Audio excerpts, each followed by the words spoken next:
So, ito ka po yung gawa namin. Ang title po is Streets of Chengdu by myself, Kyle Vincent Ebol, Gizilia Bete, tsaka si Minerva po na isa pa namin ka-group. So, Inspiration ng Streets of Chengdu na art piece namin is about Filipino immigrants na nagkakaroon ng opportunity sa China. Kaya yung China, kumbaga parang nagkakaroon ng opportunity na magtatrabaho sa China. And kaya yung characters namin na nilagay dito is Filipino sa kumakain ng street food sa China, pero nakapang Filipino attire.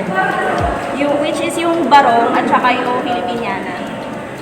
so ang ginamit po namin tatlo is Photoshop po. Sa background ko si Yezu po. Ako po sa isang character, tapos si Minerva po sa isa.